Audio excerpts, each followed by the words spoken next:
Ok, bueno, buenas noches para todos. El Instituto Colombiano de la Construcción con Acero les da la bienvenida a la conferencia de esta noche. Comportamiento térmico, eficiencia y confort en cubiertas metálicas con la arquitecta Manuela Aldana Sánchez.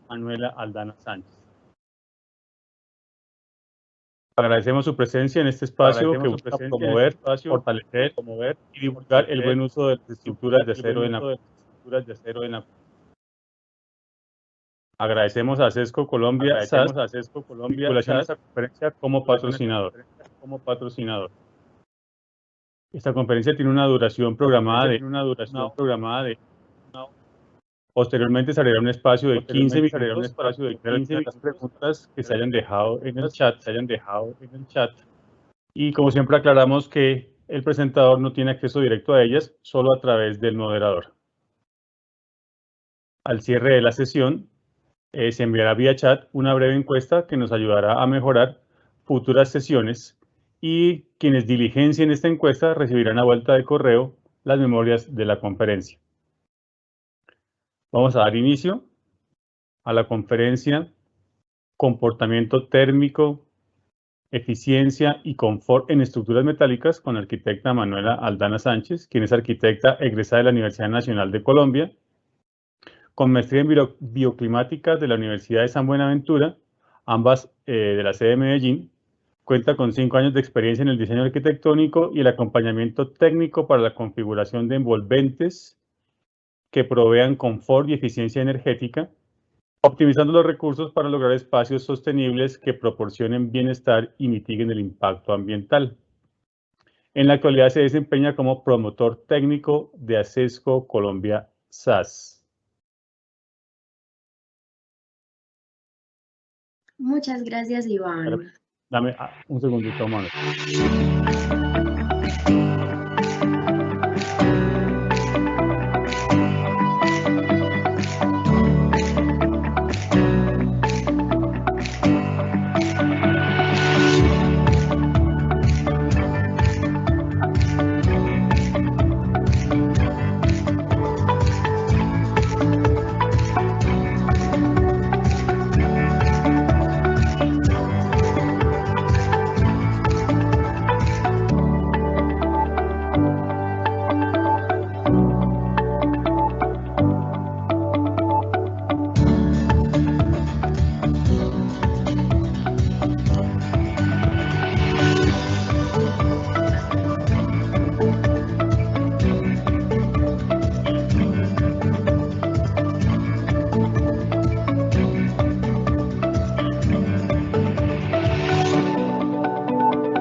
Bueno, después de este video del patrocinador, ahora sí, Manuela.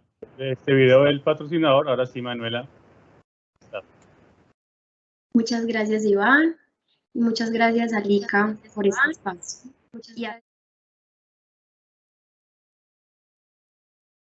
¿Me confirman, porfa, cuando se esté presentando? Ahí estamos viéndola ya, Manuela, tu pantalla. Espérame que no me comparte.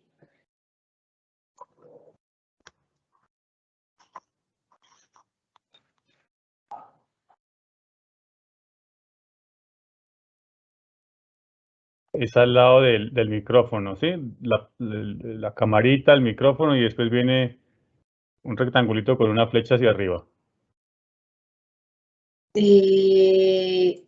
Pues ahí estoy intentando presentar. Bueno, ya estamos viendo la pantalla acá. Solo es ponerle en modo presentación.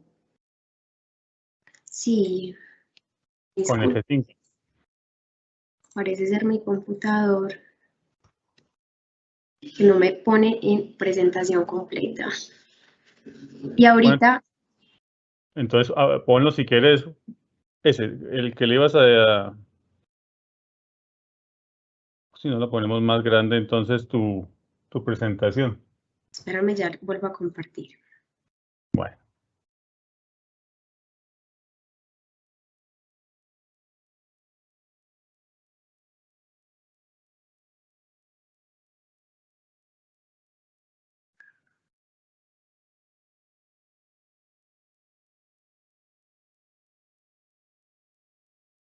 Listo, ahora sí. Ahora se están viendo mi pantalla.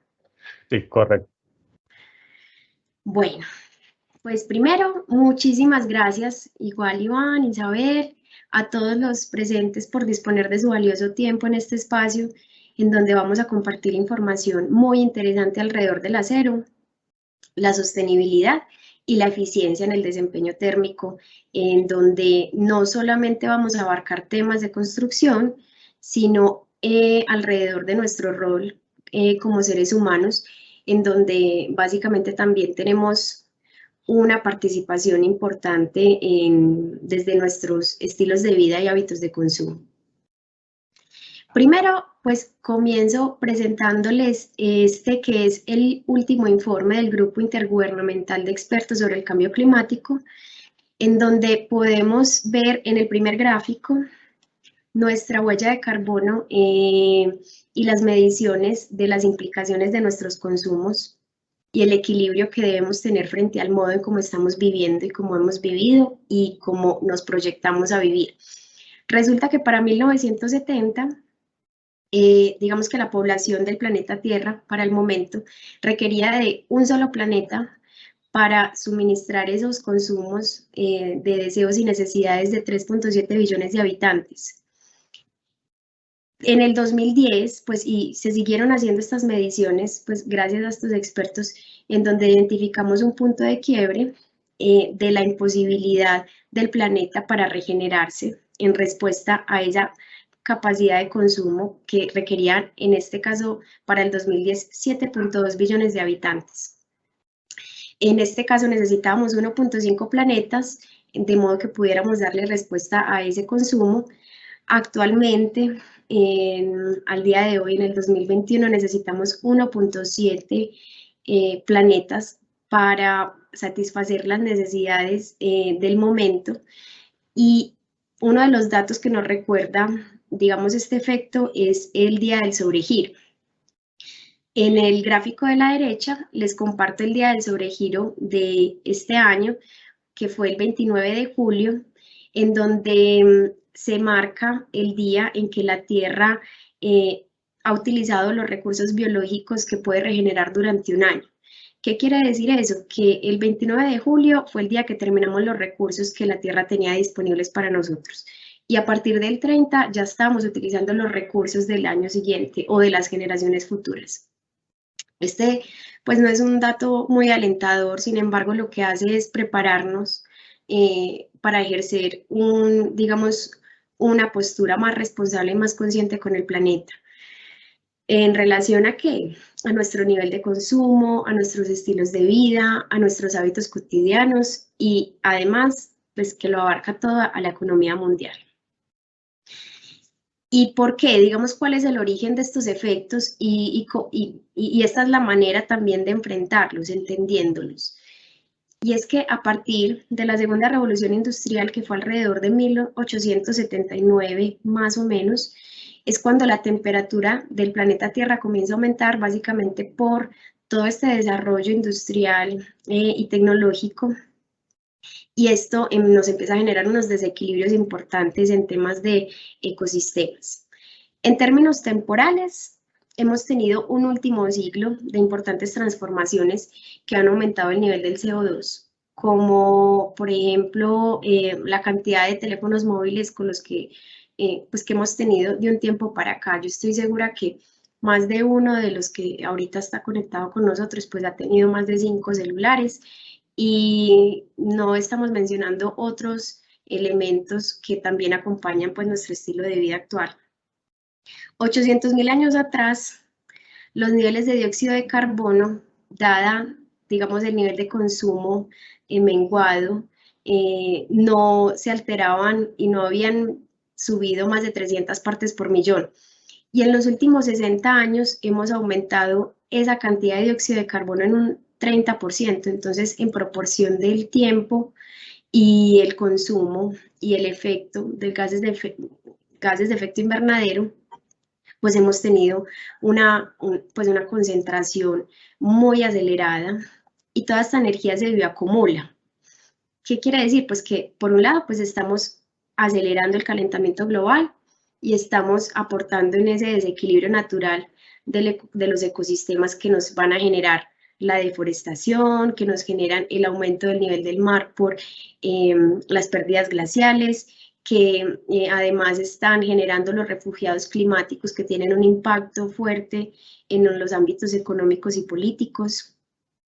Tanto así que nos vimos obligados a poner topes de objetivos. ¿Por qué? Porque los modos, digamos que los va determinando cada nación, pero pues en la Conferencia de las Naciones Unidas sobre el Cambio Climático del 2010 se estableció que el límite de marcado de aumento de temperatura global no podía sobrepasar los 2 grados centígrados e incluso algunas naciones han determinado que debe ser de 1.5 grados centígrados, sin contar que desde finales del siglo XIX hemos aumentado 1.2 grados de temperatura en el planeta Tierra. Entonces, la responsabilidad que tenemos ahora, especialmente como parte del gremio de la construcción, es mucha y nos va a tocar especialmente a nosotros.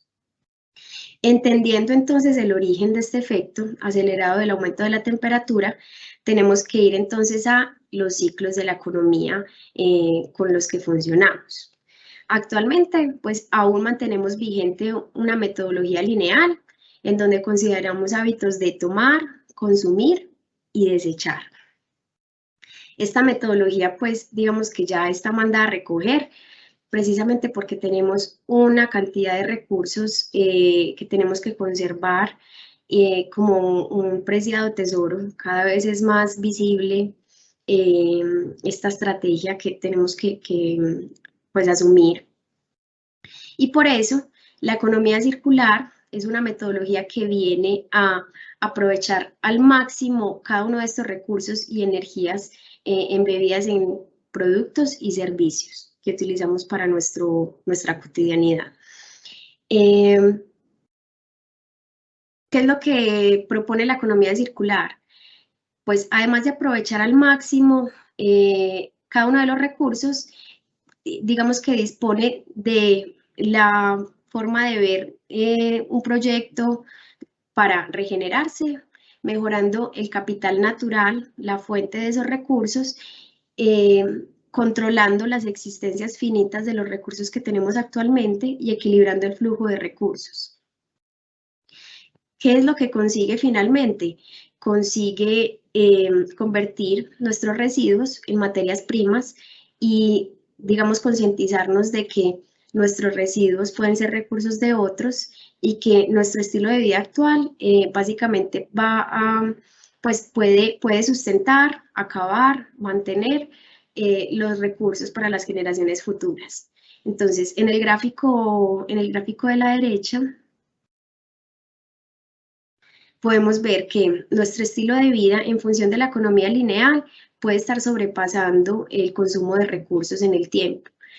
La invitación es que en nuestros procesos profesionales, constructivos, proyectuales, podamos eliminar los residuos y contaminación desde el diseño, mantener productos y materiales en uso y regenerar los sistemas naturales. Estos son los 3 pilares de la economía circular que nos invita a entender un poco mejor cada uno de nuestros actos a la hora del diseño y la construcción. Hay muchas películas que incluso nos han presentado estos escenarios y es el valor del recolector en el tiempo y en un escenario futurista. Para, digamos, llevarlos a ese imaginario, están, por ejemplo, películas como WALL-E, en donde vemos un robotcito que se encarga únicamente de reciclar para proveer posibles fuentes o combustibles para los seres humanos. Está Mad Max, ahorita está el Mandaloriano, en donde también vemos la importancia de estos personajes y básicamente nos damos cuenta que tenemos que ser todos. Entonces, ahorita, hoy, en el 2021, ¿cómo podemos aumentar la eficacia de los sistemas revelando el potencial máximo que tenga cada recurso o cada ejercicio y eliminando la mayor cantidad de residuos para aprovechar al máximo la energía que utilicemos? Debemos tener cambios socioculturales importantes. Y aquí podemos hablar de una cantidad de alternativas, como la energía renovable, como pues digamos, el análisis del ciclo de vida que nos permita reutilizar, el desempeño térmico y la bioclimática que nos disminuya consumos de operación. Pero básicamente es que en un contexto de escasez y fluctuación de costos de materias primas, la economía circular va a contribuir a la seguridad de suministros y a la reindustrialización del territorio nacional e internacional. Incluso estamos aportando en el territorio regional, y es cuando identificamos cuáles son los recursos que más tenemos a la mano y cómo podemos reutilizarlos y volverlos a retornar a la cadena de valor. Ya entrando en materia siderúrgica, vemos que la participación del acero en los procesos de desarrollo de la humanidad pues, es importante. Y vemos que la construcción, por ejemplo, abarca más de la mitad del acero del mundo, especialmente por sus propiedades mecánicas y químicas. Básicamente tenemos un material que es muy versátil y que tiene esta cualidad de sostenibilidad, pues que es muy impactante, y es la posibilidad de ser reciclada manteniendo sus propiedades. Aquí es donde terminamos sustentando gran parte del desarrollo industrial, y es que vemos la gran presencia que tiene el acero en nuestras vidas y en nuestro desarrollo social.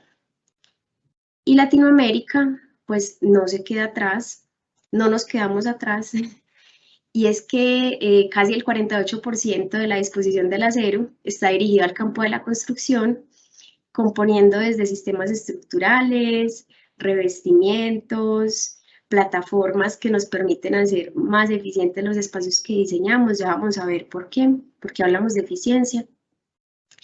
Y por otro lado, pues hablando del gremio de la construcción, pues sigue siendo un gremio depredador, en un sentido de la palabra muy objetivo, sustentado por la cantidad de energía que representa la construcción, entre un 25 y un 40% de la energía global, un 50% de materias primas, esto es mucho, es un gran porcentaje, entre un 30 y un 40% de emisiones de gas de efecto invernadero y un 20% del agua potable consumida. Son datos muy altos que nos invitan, y se los voy a estar repitiendo constantemente, a un mayor nivel de conciencia. Por todo lo anterior, es importante conocer a fondo el acero como materia prima y en el campo de la construcción. Entonces, el acero como materia prima, y como les venía contando, es 100% reciclable. Alrededor del 75% del acero permanece en uso. Una tonelada de acero evita la emisión, una tonelada reciclada de acero evita la emisión de 1.81 toneladas de CO2 equivalente, y esa es una gran ventaja que tenemos desde el campo siderúrgico. Y la fabricación industrializada, pues digamos que al sol de hoy hemos logrado progresar mucho en este tema, en donde disminuimos la cantidad de energía embebida y agua que se utiliza para fabricar. En cuanto a la construcción, pues los procesos en obra requieren un menor consumo de agua, incluso en algunos casos casi que es mínimo, precisamente por la prefabricación y modulación muy precisa. La facilidad constructiva, que también hace parte de esta modularidad, que tiene que ver con la estrategia de proyección. Cuando yo diseño o fabrico o construyo, yo procuro disminuir la mayor cantidad de desperdicios y ser lo más preciso posible. En estos casos lo que hago es generar las piezas como un Lego, menores tiempos de construcción, precisamente por esta modularidad, precisión y disminución de, digamos, componentes adicionales. Estructuras livianas. En estructuras livianas, básicamente el ejemplo pues más práctico es que yo puedo tener la misma capacidad estructural en una sección mucho más pequeña. Estoy ocupando menor área útil y manteniendo la misma capacidad estructural, entonces le estoy exigiendo menos al suelo portante, y eso me disminuye materiales, pues no solo en acero, en concreto y demás, y en área y en volumen. Menos material embebido. Esto tiene que ver también con la percepción del espacio. Estoy sosteniendo un edificio con unos elementos mucho más esbeltos. y fácil instalación de paneles solares, que lo vamos a ver más adelante, y es que tenemos unas alternativas que permiten un sistema estructural y de aplicación de paneles sin necesidad de perforar o muchos elementos adicionales, precisamente por su capacidad portante. Por otro lado está el impacto del ciclo de vida y la operación de un edificio, y es que hay un tema con los materiales que tiene que ver con el tiempo. Cuando uno analiza en los materiales, uno no puede pretender que vas a identificar el efecto de un material o sea, intacto, que no se deteriora, que no modifica sus propiedades. No, el ciclo de vida de las edificaciones se debe determinar y analizar en el tiempo. Por eso, en proporción del edificio como tal, el análisis del ciclo de vida nos muestra que para los 100 años tenemos un micrófono prendido y me estoy escuchando a mí misma y me desconcentro, no sé si pueden apagarlo por... Bueno, entonces, en proporción de un edificio, un ciclo de vida, por ejemplo, para el concreto, de alrededor de 50 años. Entonces, un edificio de 0 me puede representar dos edificios. ¿Por qué? Porque yo tengo que hacer un cambio de materiales y un mantenimiento de materiales, y además me representa 6.17 megajoules sobre kilogramos de energía embebida. Se puede ver representado en la conversión con el asbesto. Aproximadamente 30, 40 años, en donde un edificio en acero puede representar 3 edificios en asbesto, que además son equivalentes a 4.17 megajoules sobre kilogramos de energía embebida en proporción de un solo edificio en acero. Este análisis, pues, digamos que es identificar y es reconocer que el edificio en el tiempo tiene su deterioro y tiene su comportamiento físico.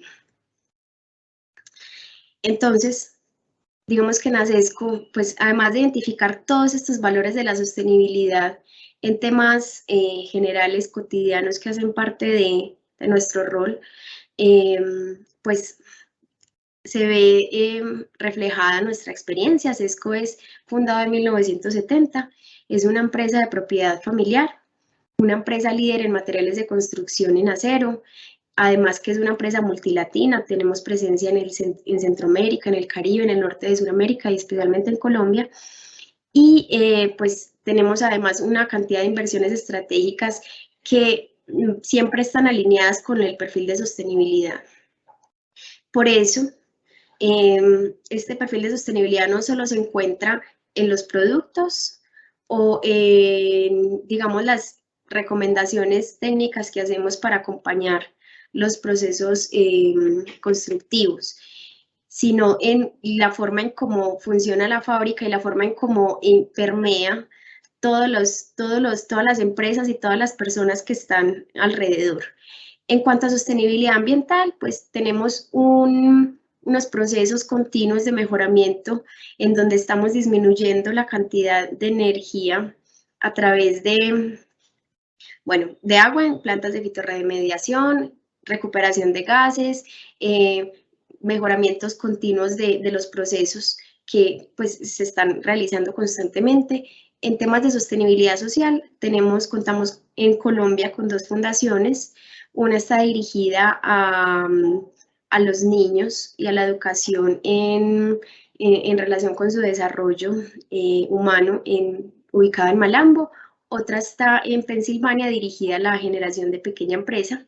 Y en cuanto a sostenibilidad económica, ASESCO funciona como una red de socios, en donde ASESCO, por ejemplo, no vende directamente, sino que alimenta a través de estrategias competitivas que permitan también permear todos estos aliados de sus metodologías de costo, de difusión de información, de acompañamiento técnico, y es parte de nuestro propósito. Y nuestra visión pues es ser la mejor alternativa, entregando soluciones confiables, sostenibles e innovadoras. Esa es nuestra visión, la van a escuchar tal vez mucho. ¿Y cuál es nuestro propósito superior? Que me parece muy hermoso y creo que igual hace parte de nuestra identidad como seres humanos, es dar bienestar y forma nuestra vida cotidiana y hacer fuerte pues a nuestra región y nuestro continente. En cuanto al producto, cuando hablamos de atributos de sostenibilidad, nosotros realizamos unas autodeclaraciones ambientales que, digamos, es un ejercicio de iniciativa para identificar cuáles son los recursos naturales y la generación de residuos que representan nuestras líneas, en donde además estamos aportando para 2 de los objetivos de desarrollo sostenible: la producción y consumo responsable y las alianzas para lograr los objetivos. ¿Por qué? Porque estamos conectando e integrando los diferentes agentes como los que extraen las materias primas, la producción del acero, el transporte marítimo y la manufactura. De puertas para afuera, ya digamos que nos encargamos de dar una difusión adecuada de información para que la aplicación de estos materiales sea de manera responsable y puedan volver al ciclo de economía circular. Este tipo de documentos aporta significativamente en los procesos de certificación de sostenibilidad porque te aparece todo, te aparece la identificación de energía, de residuos, de agua, y digamos pues son una de las herramientas que nos ha permitido también la tecnología del siglo XXI para estar más enterados de todas nuestras acciones. Esta diapositiva pues es como un golpe también de cuarentena, porque antes de cuarentena incluso pasábamos más del 90% de nuestro tiempo al interior de los espacios. En cuarentena pues llegamos al 100 o al 99%. ¿Y de qué nos dimos cuenta? Que los espacios inciden muchísimo en nuestros estados de ánimo, en nuestra productividad, en nuestro nivel de concentración. Entonces, ¿qué tan importante es saber cuáles son los espacios que nos abrazan y cuáles son las implicaciones de especificar uno u otro, de invitar a consumir uno u otro y hacerlo de manera responsable? Por eso tenemos además otro de los atributos de sostenibilidad, que es el inventario de sustancias químicas. Todos estos datos los pueden encontrar en nuestra página. ¿Y cuál es la invitación también? Tener una presentación transparente y responsable de los ingredientes y productos que están incluidos en nuestro proceso de producción, en donde no tenemos ningún metal pesado y en donde pensamos en el bienestar de todas las personas que hacen parte desde la fabricación, desde el transporte, desde la instalación hasta el usuario final, que es el que finalmente va a convivir con estos materiales pues la mayor parte del tiempo. En cuanto a procesos de fabricación, pues en Colombia tenemos la NTC 4011 que, digamos, determina que el recubrimiento galvanizado que deberían tener el acero es de 180 gramos por metro cuadrado. Este recubrimiento hemos encontrado que, pues que muchas veces no se cumple, y aquí que estamos garantizando. El acero pues es una aleación entre hierro y carbono. Aquí básicamente el elemento que se oxida es el hierro, entonces necesitamos protegerlo, incluso no solo con un sustrato galvanizado. Ya vamos a ver cuáles son también esos valores agregados que le damos a los productos para garantizar la calidad de vida y asimismo la sostenibilidad. Y es que este recubrimiento sería el recubrimiento mínimo para garantizar entonces esa calidad y esa longevidad, e incluso para condiciones más exigentes como alta humedad, salinidad, contaminación atmosférica. Hacemos la recomendación de que este recubrimiento sea de 275 gramos por metro cuadrado. Para empezarles a hablar de desempeño térmico, ahora sí, pues les tengo que presentar las cubiertas que tenemos en el mercado. Tenemos una teja sin traslapo, que es un sistema que se forma en obra, que además tiene un sistema de traslapo grafado que no requiere de perforación sobre el elemento y que permite tener vertientes mayores de 12 metros, es decir, si tengo un espacio de 70 metros, puedo tirar la teja sin traslapo y no voy a tener traslapo, pues su nombre lo dice. Además, en esta teja puedo acondicionar los paneles fotovoltaicos sin necesidad de la perforación y me permite acoplar aislamientos en una capa interior. Cuando yo coloco un sistema de teja sin traslapo doble, estoy generando una cámara que me va a permitir contar con una mayor masa térmica que me puede proteger el espacio. La cubierta arquitectónica Master Mill y tipo canaleta son cubiertas que se encuentran, que son muy comunes en proyectos industriales, en donde pues la geometría está garantizando su eficiencia estructural. Estamos hablando de diferentes cantidades de cresta, alturas, espesores, que van a ser determinadas especialmente por las necesidades pues, estructurales y la configuración arquitectónica. En estos casos, pues, recomendamos siempre tener de la mano la ficha técnica y, pues, tenemos un equipo técnico que básicamente los va a estar acompañando en cualquier proceso. Y la Metal Roof, que es una línea especializada para proyectos herméticos, que tengan necesidades herméticas, que tengan necesidades de baja pendiente. La Metal Roof permite pendientes del 2%, lo cual nos garantiza menor volumen al interior del espacio. ¿Y qué es menor volumen? Pues además de menor material embebido, es menor cantidad de área para acondicionar térmicamente el espacio. Estamos disminuyendo entonces la capacidad, bien sea del aire acondicionado o de la calefacción, y estamos generando un espacio completamente hermético. Entonces, cuando hablamos de cubiertas, hablamos de pendientes, y esto aplica en todos los casos, especialmente en Colombia, porque estamos en un país tropical en donde tenemos cargas de viento, de precipitación, de granizo, y pues además tenemos una cantidad de vegetación importante que también se vuelve una carga viva sobre las cubiertas. Una de las experiencias que hemos tenido apoyando a los diferentes equipos de arquitectura, de ingenieros, es que a veces la pendiente pasa desapercibida y la pendiente es fundamental para el funcionamiento de las cubiertas porque aporta al deslizamiento correcto de cualquier agente contaminante o externo. Por eso, pues, hacemos la recomendación adecuada de cada una de las geometrías. Cada una de estas geometrías está, digamos, respondiendo a esa capacidad de deslizamiento. La teja sin traslapo, por ejemplo, tiene una pendiente mínima del 5%, la Metal Roof del 2%, como les mencionaba ahorita. Esta además cuenta pues con el aislamiento y con una membrana en TPO que aporta a esa hermeticidad. La teja arquitectónica Master Mill y canaleta tiene una posibilidad de pendiente del 6% cuando no tengo traslapo y 15% cuando tengo traslapo. ¿Cuándo no tengo traslapo y cuándo tengo traslapo? Pues especialmente, bueno, hay dos factores que van a determinar esto. Uno tiene que ver con las longitudes estándar. Cuando yo tengo un proyecto que no tiene grandes volúmenes y necesito el insumo de inmediato, procuro utilizar esas longitudes estándar, entonces es posible que me toque hacer traslapos.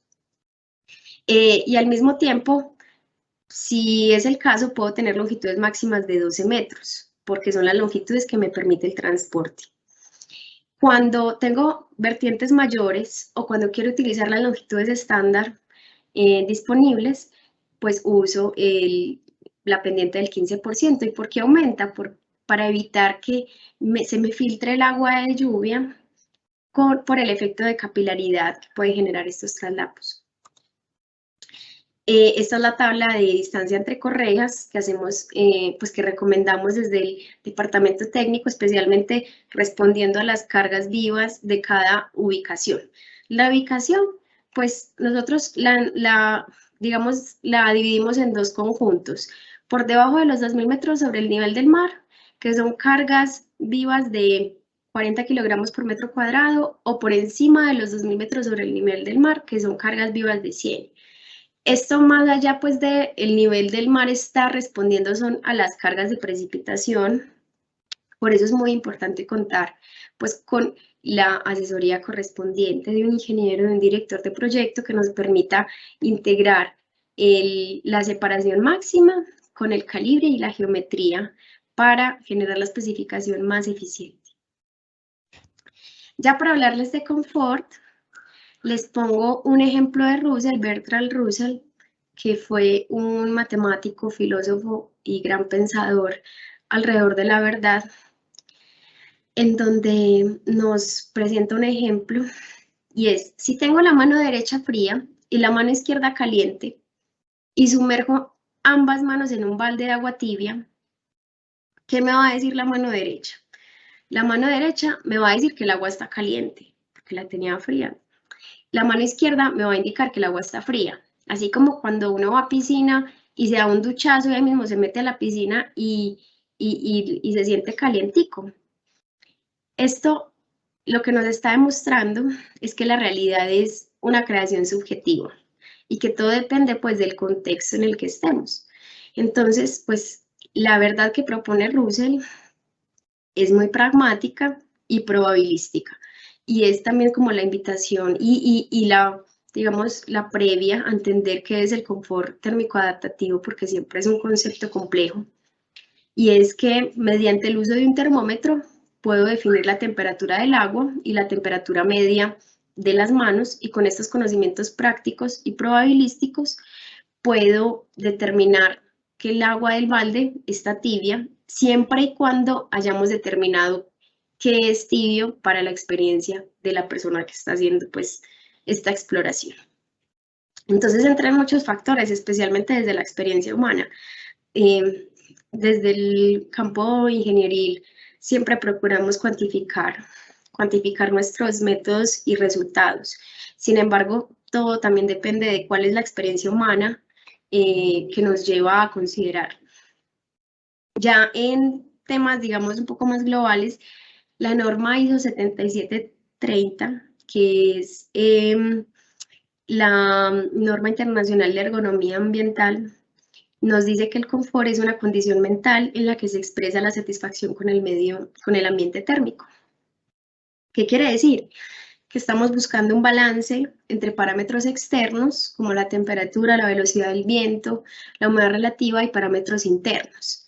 Los parámetros internos se pueden definir de múltiples formas, y esto lo descubrieron un par de científicos.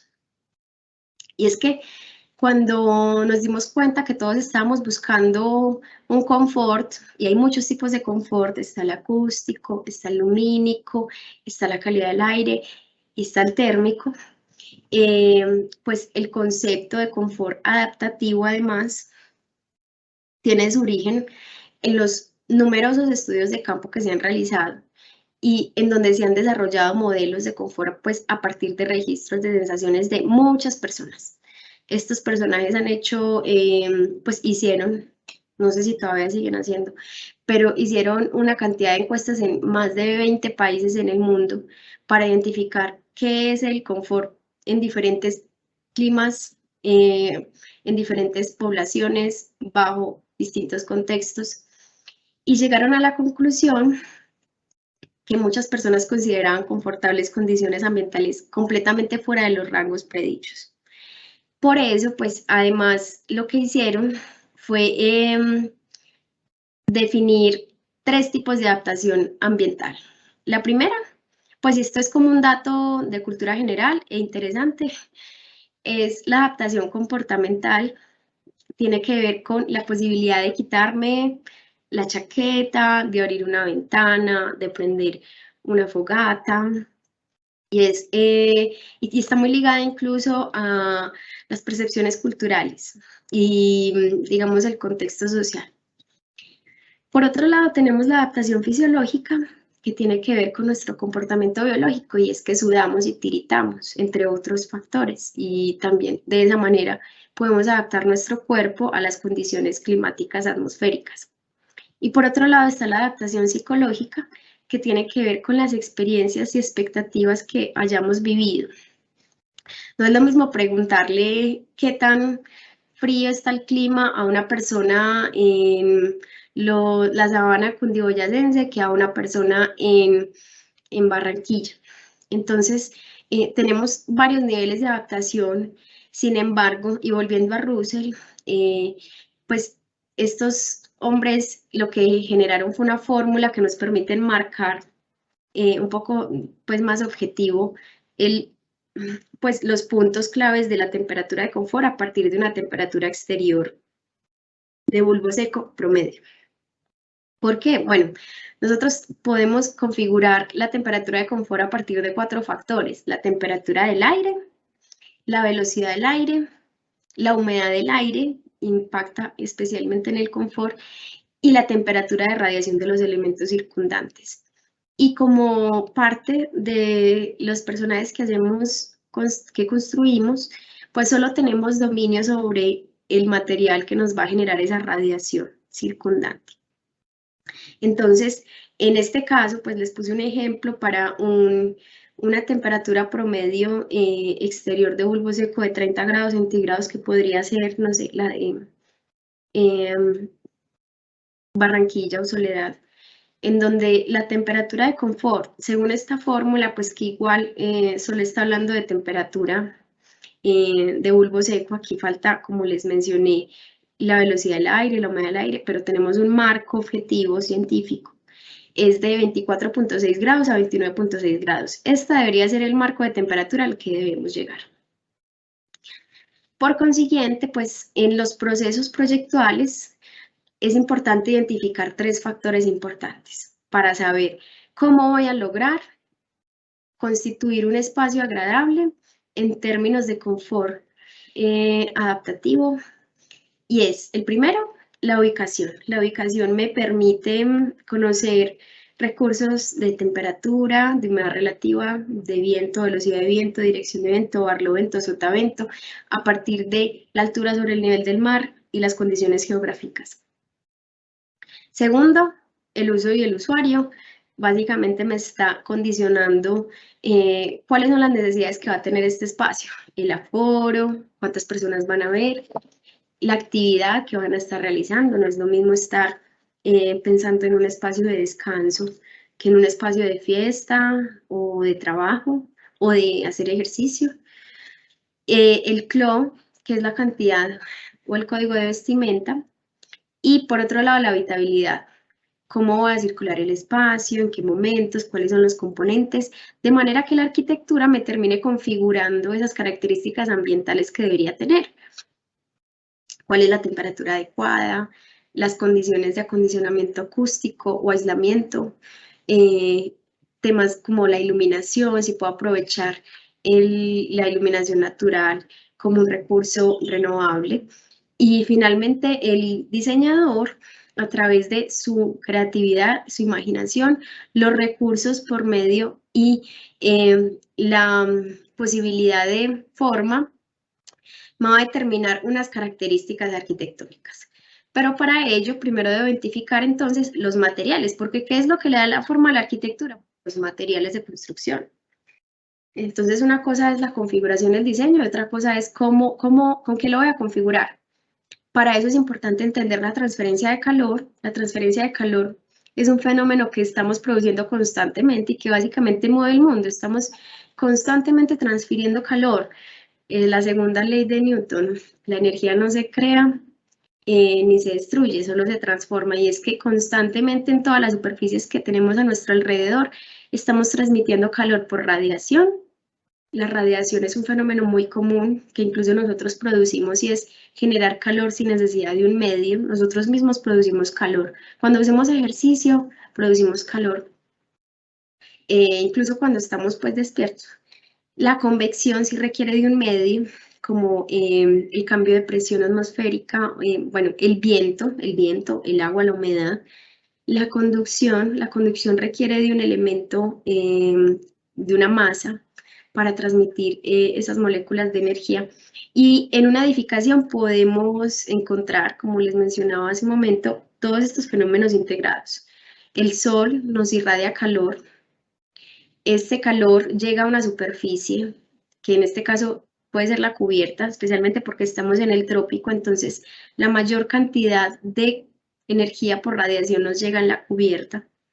Por eso es tan importante este tema para nosotros. Ese calor entonces lo absorbe una superficie y lo transmite por conducción a los otros elementos con los que tiene contacto. Y en la medida en que la configuración del espacio me lo permita, voy a tener perforaciones que me van a aumentar presión y me permiten el flujo del movimiento de aire y de energía. En ese orden de ideas, bueno, pues tenemos un fenómeno pues que es importante entender, que se transmite de múltiples formas, pero solo tenemos propiedad, dominio sobre los materiales, porque el clima no lo dominamos y no dominamos lo que las personas van a hacer al interior del espacio. Entonces, en proporción de propiedades térmicas, hablamos de densidad, por ejemplo. La densidad es un tema que tocamos mucho a la hora de colocar aislamientos. La densidad es la relación entre la masa y el volumen. El coeficiente de dilatación térmica es la variación del tamaño en proporción de los cambios de temperatura. Es lo mismo que sucede con nuestro sistema cardiovascular. Cuando estamos en condiciones de calor, hacemos ejercicio, se dilata, en el frío se contrae. Y la conductancia térmica, que tiene que ver con la capacidad de conducir el calor. En ASESCO generamos modelaciones energéticas a partir de la identificación de estos valores, en donde podemos ver que el material galvanizado y prepintado tiene un factor de conductancia de 4.49 kilocalorías por hora metro cuadrado grado centígrado. Esto realmente es un valor alto en proporción, por ejemplo, de una teja sin traslapo con aislamiento, en donde pasamos de 4.49 a 0.58. Estamos disminuyendo la conductividad y aumentando la resistencia térmica. Y además, pues en la medida en que integramos de forma coherente esta información con las necesidades del proyecto, pues estamos aportando al séptimo objetivo de desarrollo sostenible, que es la energía asequible y no contaminante. De manera que la arquitectura se vuelve un filtro de interacciones en la medida en que utilizamos de forma coherente y estratégica estos datos, estos recursos. Algunas alternativas de configuración para el desempeño térmico, que son muy sencillas y que tienen que ver con el momento de diseño especialmente, el momento de proyección y de especificación de materiales y, digamos, las demandas del usuario. Ahí es muy importante que uno como usuario pues sea muy responsable y exija características que mejoren la calidad de vida. El primero es la orientación. La orientación es una de las estrategias más eficientes para mejorar el desempeño térmico, y es que cuando identifico la incursión solar, pues sé que hay algunas fachadas que me pueden recibir más o menos energía dependiendo de las condiciones y de las necesidades. En segundo lugar, la masa térmica. La masa térmica es la capacidad de almacenar calor y conservarlo o liberarlo de una manera paulatina o no, permitiendo un mejor uso de sistemas. En este caso, en esta gráfica, estamos viendo una línea verde que nos representa el clima exterior, una línea azul que nos representa un espacio con un aislamiento moderado y una línea vino tinto que nos representa un espacio con un aislamiento más generoso. ¿Qué es lo que estamos viendo? A mayor masa térmica estamos disminuyendo los picos de desequilibrio de temperatura.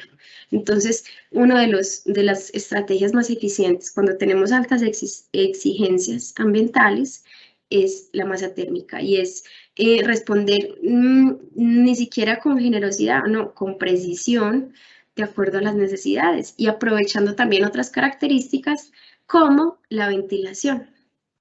La ventilación es uno de los aspectos pues que pueden mejorar más cualquier espacio. Por un lado, pues nos genera bienestar térmico. Esto además aporta la SHRAE 55.1. Por otro lado, refresca la infraestructura, y aquí les presento uno de los casos más comunes que encontramos en las construcciones en Latinoamérica, y son los casos de condensación. Nosotros estamos, especialmente en las zonas costeras, estamos expuestos a altos niveles de humedad relativa.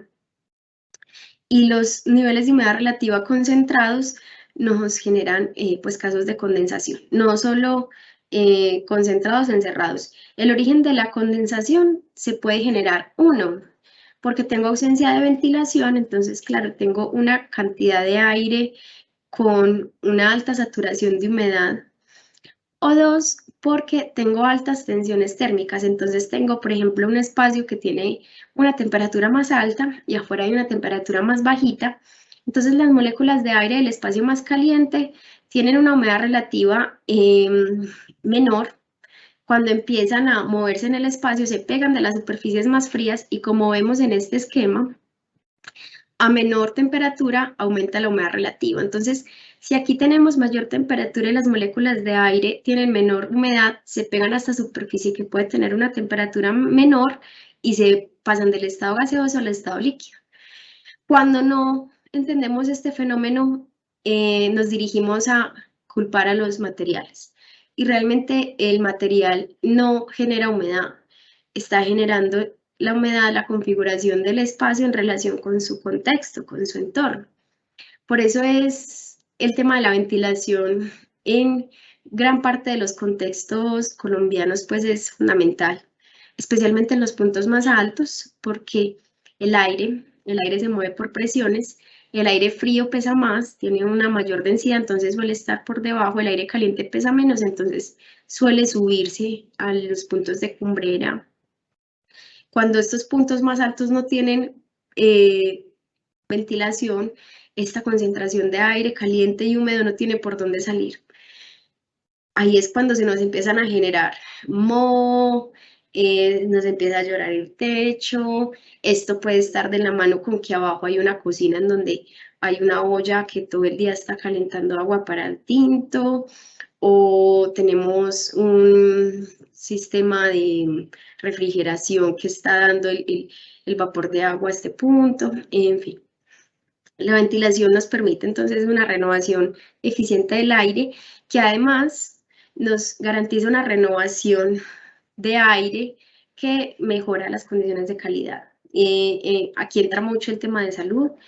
Actualmente pues estamos todavía en una pandemia que nos exige tener unas condiciones espaciales más abiertas. Siempre nos están recordando el hecho de mantener espacios ventilados y precisamente aportar en el bienestar.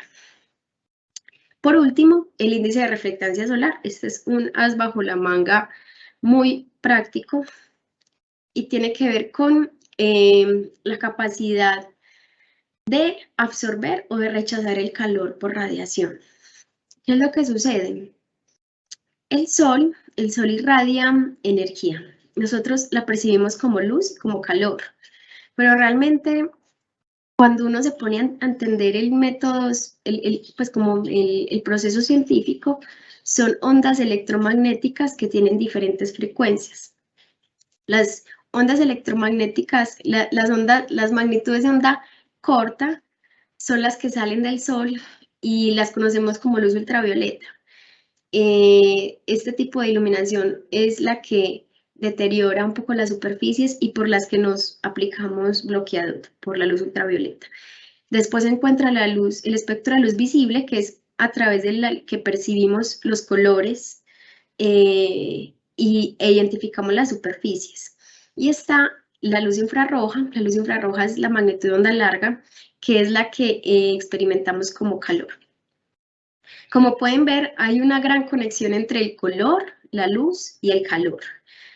Sin embargo, pueden ser fenómenos entendidos de formas distintas, pero en este orden de ideas, el índice de reflectancia solar es entender que los colores oscuros me están absorbiendo del espectro visible todos los colores, toda la cantidad de energía de esa frecuencia de rayo de onda electromagnética. Entonces me está concentrando más energía en la superficie. Cuando tengo una superficie blanca, y es cuando me pongo una camisa blanca en clima caliente, estoy reflejando toda la energía lo más que pueda. Esto no solo tiene que ver por el color, esto también tiene que ver por la textura, digamos, por las características superficiales del material. Pero en este orden de ideas, identificar el índice de reflectancia solar de una superficie y saber cómo lo especifico en un proyecto u otro me puede determinar una diferencia de un 5% a un 80% de energía reflejada. ¿Y esto qué representa? Esto representa menor cantidad de calor concentrado al interior del espacio. Y tiene que ver especialmente con la incursión del sol y cómo yo estoy enfrentando de cara a ese rayo, reflejarlo o absorberlo. En este orden de ideas, pues las certificaciones de sostenibilidad apoyan significativamente esta iniciativa porque en la medida en que controlamos mejor esta cantidad de energía, estamos disminuyendo el efecto isla de calor y aportando para que los edificios tengan menos concentración precisamente de calor. Nuestra tabla de acabados presenta 15 colores, de los cuales pues todos cuentan con su RAL, que es el Código Internacional del Color. El índice de reflectancia solar, como les decía, el color blanco tiene un mayor índice de reflectancia solar, en este caso tenemos un SRI de 85 con un RAL 9016. Los colores más oscuros representan un menor índice de reflectancia solar, en este caso el negro pues es el 0 o -1, y es que está absorbiendo la mayor cantidad de energía.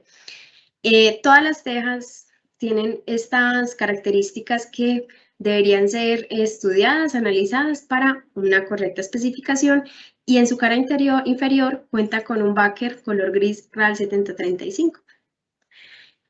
Adicional a esto, tenemos unas tecnologías de pintura para cubierta que van a garantizar que la protección del galvanizado tenga una protección adicional, por decirlo de algún modo.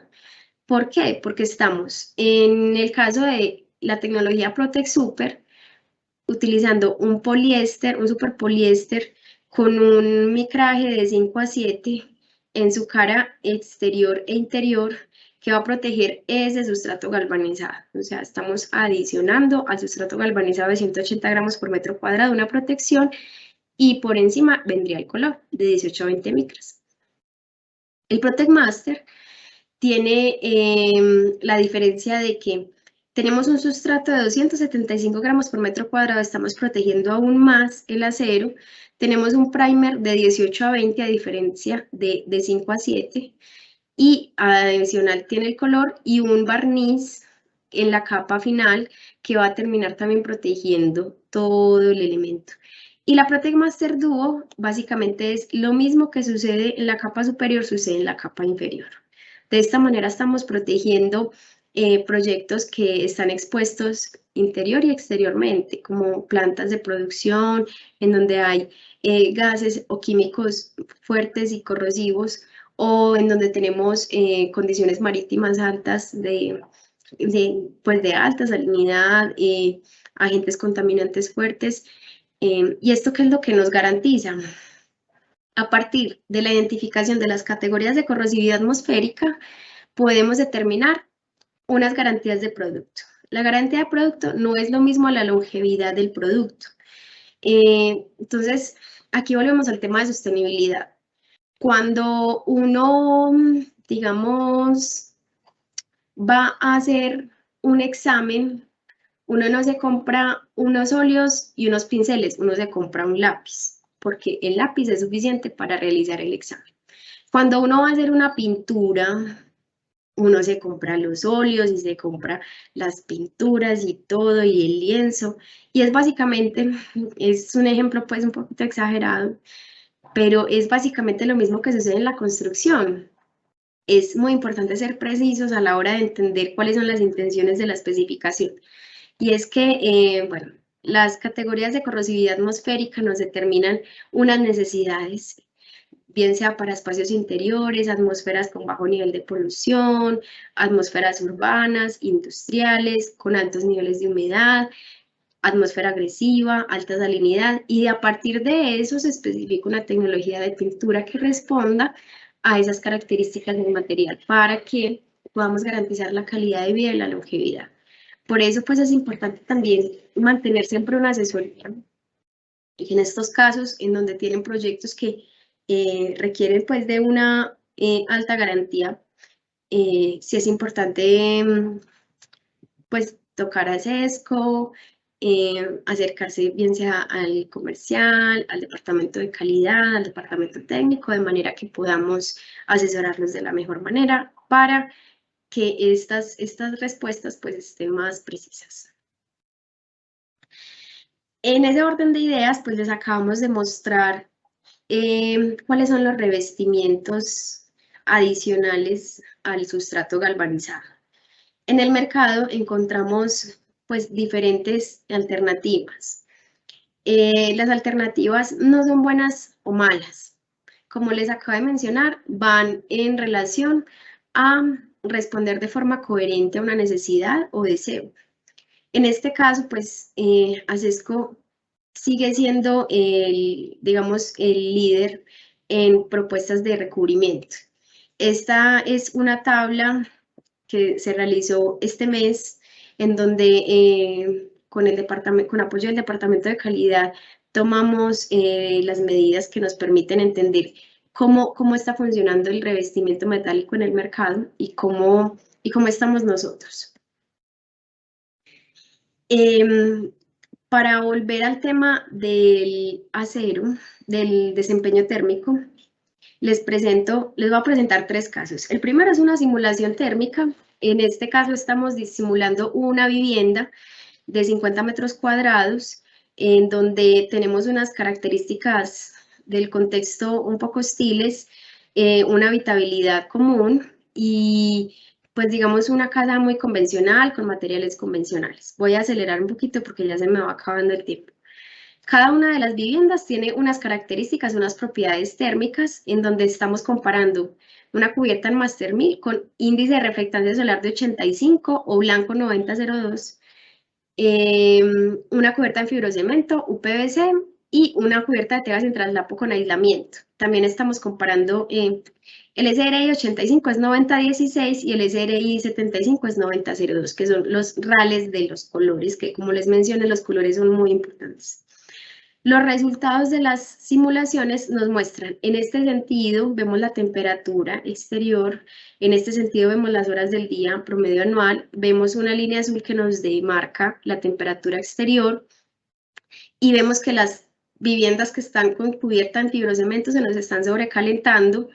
Las cubiertas sencillas con acabado blanco, digamos que están en una proporción un poco más media, y la cubierta de tejas en traslapo con aislamiento está disminuyendo mucho ese pico de calor que se presenta especialmente entre las 12 y las 3 de la tarde. Cuando hacemos una proyección al consumo de aire acondicionado, tenemos, digamos que vamos a efectuar vamos a mantener unas condiciones de temperatura interior iguales. Todas las viviendas van a tener las mismas características de 24 grados centígrados. Cada una de estas viviendas va a tener un consumo diferente en kilovatios hora para resolver que esos 50 metros cuadrados tengan las mismas características. Como podemos ver, las casas que más van a consumir son las casas con cubierta en fibrocemento. Están consumiendo una gran cantidad de energía precisamente por sus propiedades térmicas, a diferencia, por ejemplo, de una teja sin traslapo, que puede consumir 1/5 de este consumo. Cuando lo llevamos a términos de costos económicos, tenemos que vincular el consumo anual del kilovatio, el consumo real en relación al peso colombiano, el consumo del funcionamiento para esos 50 metros cuadrados, y aquí empezamos a ver grandes diferencias entre las viviendas, por ejemplo, en fibrocemento, la vivienda en UPVC y la teja sin traslapo. El costo del funcionamiento por metro cuadrado, aquí estamos hablando de operación, y la operación representa uno de los gastos más altos de cualquier inversión constructiva. Ahí se la llevas el usuario. Y la inversión por metro cuadrado de cubierta, entonces tenemos que la cubierta más costosa es la que tiene el coste de funcionamiento más bajo. En retorno de inversión, podemos estar recuperando esta inversión en alrededor de 1 año y medio. Y cuando vamos a un tema de ahorros, en 5 años podemos estar ahorrando más de 17 millones de pesos manteniendo 24 grados centígrados durante 5 años en estas viviendas. El segundo caso tiene que ver con una vivienda de interés social en Cali, en donde teníamos 3 tipologías, una cubierta en acero con pendiente del 14, una cubierta en acero con pendiente del 27 y una cubierta en fibrocemento con pendiente del 27. Tenemos 2 materiales iguales, 2 pendientes iguales, de esta manera podemos comparar de una forma más analítica las diferencias. La diferencia de temperaturas, la vivienda que se nos está calentando más es la de fibrocemento, la que viene es la cubierta en acero con una pendiente menor, se nos está calentando un 14% menos, y después viene la cubierta en acero con pendiente del 27, con una pendiente mayor. ¿Cuáles son las conclusiones? Hay una mejora sustancial entre producto material de especificación. Aquí podemos ver, por ejemplo, una termografía en donde se identifican los puntos S1 y S2 de la cubierta metálica y los puntos S3 y S4 de la cubierta en fibrocemento, con una diferencia de 25, 26 a 32 grados centígrados, y la pendiente también denota una mejora en desempeño térmico. Entonces tenemos una mejora entre un 14 y un 21% del acero al fibrocemento y una mejora del 6% por pendiente. Este es un análisis comparativo entre 2 alternativas de solución espacial. Este es un trabajo de investigación muy interesante. Aquí les dejo el referente en caso de que quieran profundizar más, en donde hablamos del impacto del ciclo de vida de la operación de un edificio. Se comparan 2 alternativas de viviendas unifamiliares en el sur de Portugal durante un periodo de 50 años. Entonces son 2 casas. Una casa, digamos que tiene una construcción clásica, estructura con pilares y losas en concreto, paredes exteriores en ladrillo empañetado, y la otra casa tiene una losa mixta entre acero y concreto apoyadas en pilares metálicos construidos, pues ambos con aislamiento. ¿Por qué? Porque ambas van a tener las mismas características térmicas al interior. Ambas estructuras fueron dimensionadas según las normas sismorresistentes, y el análisis de sostenibilidad determinó que el sistema estructural que logra mejor equilibrio entre el performance ambiental y el económico, pues es la propuesta metálica, la vivienda metálica. ¿Por qué? Porque en este caso se cuantificó el análisis del ciclo de vida desde la construcción y la operación para disminuir, por ejemplo, cantidad de recursos. La vivienda en concreto requería más recursos para mantener las mismas características que la vivienda metálica, que tenía un revestimiento de tejas sin traslapo con aislamiento o tipo sándwich. Y por otro lado, el nivel del mantenimiento en 50 años, en donde estamos viendo que la evaluación de impactos tiene una diferencia importante. La evaluación de costos también, esto es un costo presente y futuro en proporción de los 50 años y del mantenimiento, como les mencioné, y la ponderación media, que finalmente pues nos muestra la relación entre estos 2 análisis. Este es un poco un resumen de lo que les venía contando. Los atributos sostenibles de ACESCO entonces son las autodeclaraciones ambientales, los coeficientes térmicos para modelaciones energéticas, el inventario de sustancias químicas utilizadas para la producción y el índice de reflectancia solar. ¿Y cuál es una de las últimas invitaciones ya para terminar? Los efectos en proporción de su impacto. Y es que a la hora de especificar, pues nosotros somos muy conscientes cuando hacemos un mercado y compramos productos que nos generen mejor bienestar, mejor condición de vida. Entonces, qué bueno que pudiéramos hacer, es que pudiéramos tener este mismo nivel de conciencia en proporción del impacto ambiental, en proporción del retorno y del aprovechamiento de los recursos y la energía que implica digamos, el ciclo de vida de un edificio. Aquí no estamos hablando de productos, estamos hablando de edificios que habitan seres humanos. La teja sin traslapo, estas son 2 alternativas de líneas que pueden funcionar muy bien en el desempeño térmico de los edificios. Una es la teja sin traslapo tipo sándwich, que como les mencioné es un sistema de doble bandeja que puede contener un aislamiento, bien sea en poliestireno, poliuretano, fibra de vidrio, lana de roca, y que posibilita la aplicación de paneles fotovoltaicos sin perforación y de una forma muy práctica.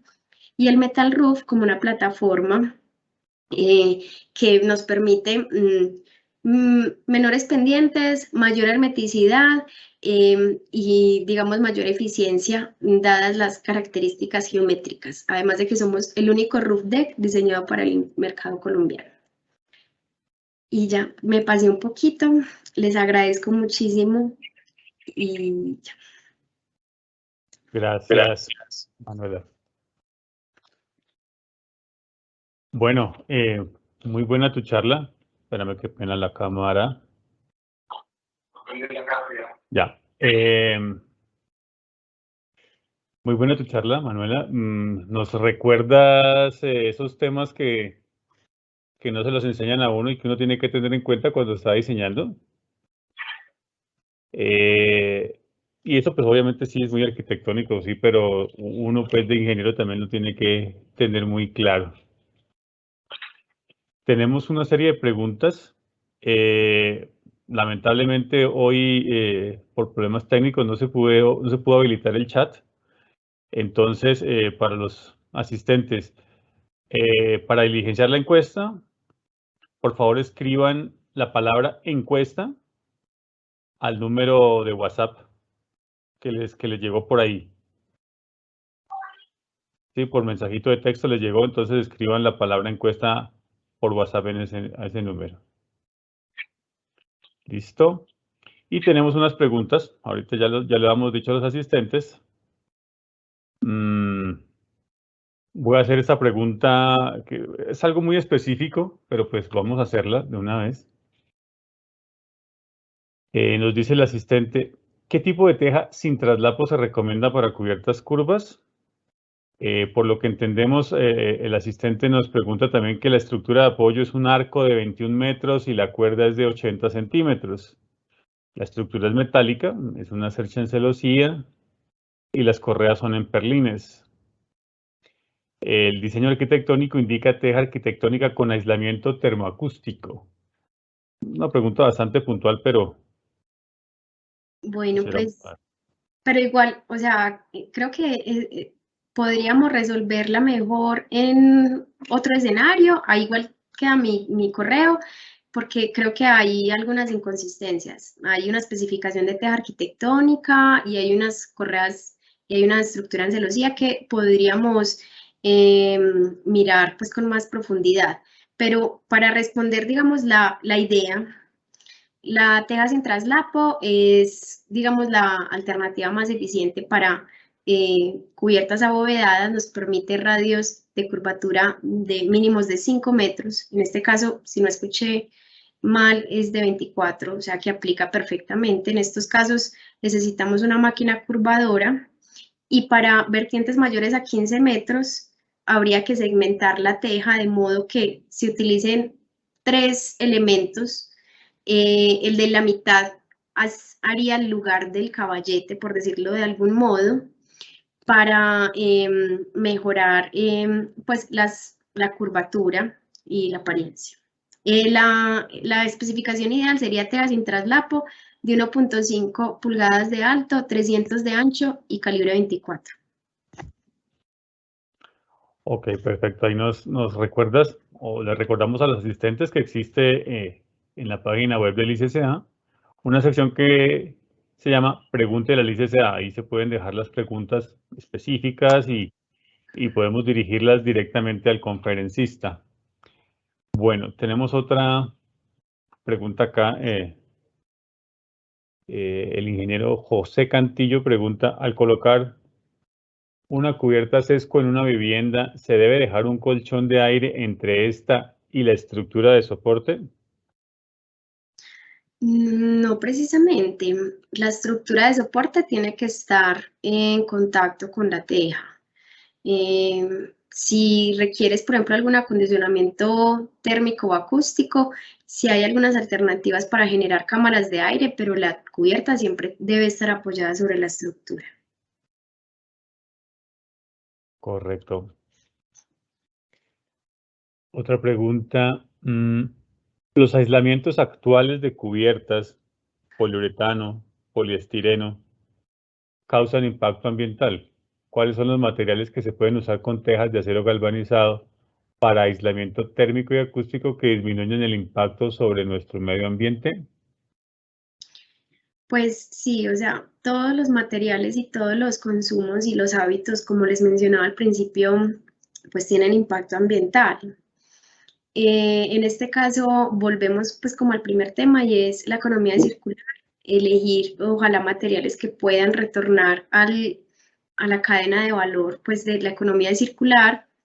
De todas formas, pues sí hay algunas fuentes académicas que han demostrado que pues los aislantes que pueden beneficiar más puede ser la lana de roca, la lana mineral o el PIR. Sin embargo, todo esto depende de un contexto en donde pues es importante pues profundizar. Ya, perfecto. Otra nos dice, de acuerdo con lo mencionado de la humedad, a la hora de definir el tipo de cubierta a usar, ¿no incide también los vanos que se tengan en la arquitectura de la edificación? ¿Y me repites la pregunta, porfa? Dale. De acuerdo con lo mencionado de la humedad, a la hora de definir el tipo de cubierta a usar, ¿no incide también los vanos que se tengan en la arquitectura de la edificación? Sí, claro que sí. Claro que sí, como lo mencionamos aquí en el tema de la condensación, básicamente estamos dependiendo de la configuración espacial. Entonces los vanos son súper importantes. Y la ubicación y digamos, la concentración, de identificar dónde está el barlovento, el sotavento, identificar qué es lo que quiero ventilar.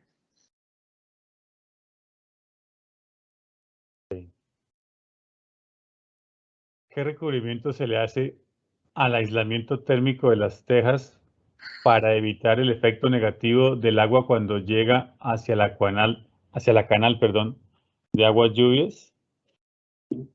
Pues el recubrimiento es el que nosotros ofrecemos. Para unas condiciones de precipitación, pues, no sé, como, digamos, unas condiciones de precipitación normal en donde no estoy teniendo una concentración de agua sobre la cubierta. El revestimiento es un sustrato de galvanizado de 180 gramos por metro cuadrado y ya, o sea, yo con eso puedo proteger el acero. Pero si yo tengo unas condiciones en donde se me está concentrando el agua, entonces prácticamente se me vuelve una piscina, y en donde yo también tengo contaminación urbana o industrial, ahí es donde aplicamos la tecnología de pintura. Protect Master, Protect Super, Protect Master Duo. Ok. Otra pregunta. En esas declaraciones de construcción sostenible y esto, ¿el galvanizado es bueno o es malo? O sea, tú nos mencionabas pues que el acero tiene una calificación, en este tipo de certificaciones, pero ¿el galvanizado y la pintura ayudan o afectan pues esa calificación? ¿Son buenos en esos procesos para la declaración ambiental que ustedes hacen? Pues ese es un tema un poco más complejo porque realmente sí, los materiales adicionales tienen una huella de carbono distinta, en proporción también de la disponibilidad de recursos. Entonces, el zinc, por ejemplo, que es con el que protegemos el acero, sí tiene, por ejemplo, un impacto que puede ser mayor, pero que en la medida en que estamos protegiendo y aumentando la vida útil del acero, estamos, digamos, estamos adaptando mejor ese impacto ambiental. ¿Por qué? Porque si el acero no está galvanizado, yo voy a tener también unas condiciones muy expuestas para la corrosividad. Entonces, digamos que yo cuando tengo frío y me pongo una chaqueta, pues yo estoy comprando la chaqueta y estoy usando unos recursos para comprar esa chaqueta y para disminuir mi frío y para protegerme. yo no voy a tener los mismos recursos antes y después de comprar la chaqueta, pero me voy a proteger del frío y no me voy a enfermar. Eso mismo sucede con el acero. Yo asumo unos insumos que me van a proteger y me van a aumentar, digamos, la calidad de vida y me van a permitir proteger y, pues, y conservar el producto. De todas formas, esta información, si la quieres ver dato a dato, están las autodeclaraciones ambientales y lo podríamos conversar en otro momento. Ok, bueno, ya pues por tiempo vamos a ir terminando. Hay una pregunta por aquí. La respuesta puede no ser rápida, pero bueno. ¿Qué sistema de ventilación es el mejor complemento para la cubierta entre lucarna, chimeneas de rotación, extractores de gravedad y extractores eléctricos? Pues es que sí, eso todo depende del contexto, o sea, qué disponibilidad de recursos tienes a la mano. Si estás en La Guajira, tienes una disponibilidad de viento gratis que en definitiva debes usar. En este caso, una extracción de viento eléctrico sería innecesaria. Las lucarnas tienen un efecto muy positivo cuando se habla pues de las diferencias de temperatura. Como les mencionaba ahorita, el efecto Venturi es que el aire caliente suele subir, el aire frío se mantiene abajo y los extractores mecánicos en general funcionan para extraer especialmente aromas o contaminación al interior del espacio. Entonces, ¿qué es más eficiente en proporción de, pues, de qué objetivo y de qué contexto? Sería más bien como la pregunta que yo le haría a la persona y igual podemos conectarnos y profundizar. Perfecto. Bueno, entonces, como lo decíamos, por cuestiones de tiempo,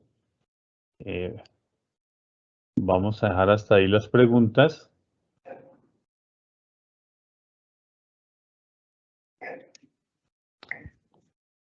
Un momentico. Bueno, entonces les recordamos pues que hoy no tuvimos la sección de chat aquí en nuestra sesión, pero escribiendo la palabra encuesta al número de WhatsApp del ICCA, entonces reciben el link.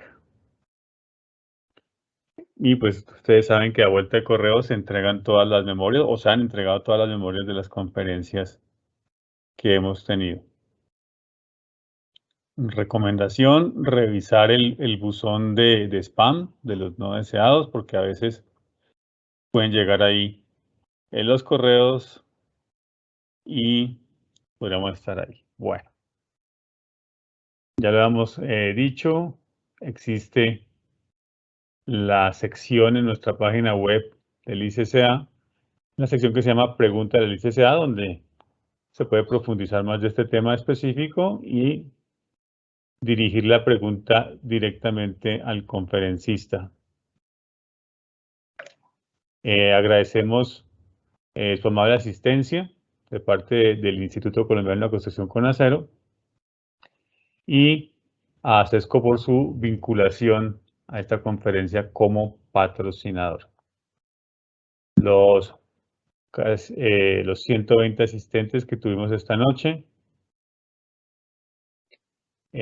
Manuela, si quieres, entonces despídete ya de los asistentes y después publicaremos nuevamente el video de ACESCO. Manuela.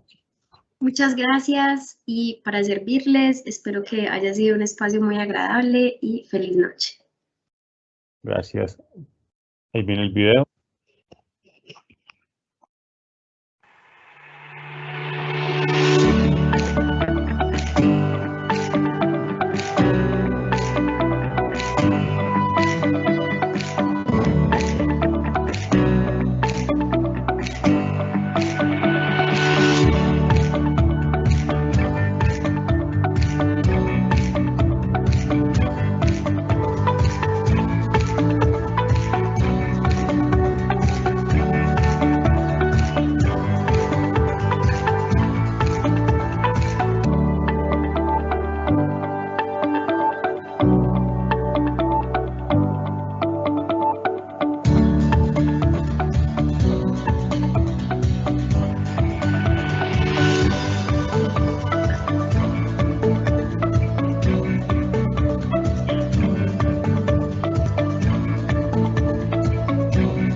Los invitamos a inscribirse en la próxima conferencia, que será el 30 de septiembre.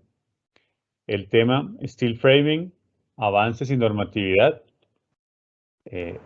Será con el ingeniero Juan Diego Robeto. Estén atentos a nuestras redes sociales. Y en el correo se dejará el el link para la inscripción.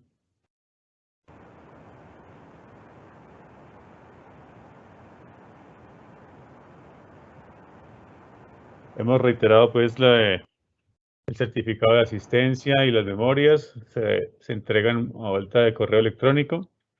Por favor, escriban encuesta. Esta vez, como les dije, por unos problemas técnicos no se habilitó el chat de preguntas.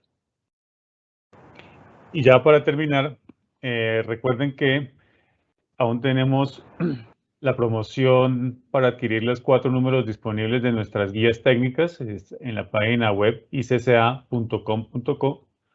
Tienen un descuento del 20% por solo 120.000 pesos. Este precio incluye el costo del envío.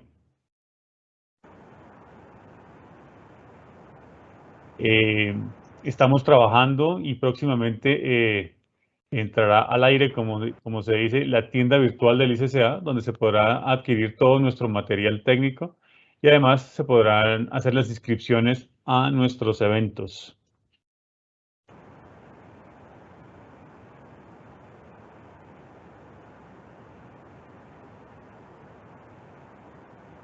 No olvide también suscribirse a nuestro canal en YouTube, ICCA Colombia, en donde encontrará los webinars que se han realizado.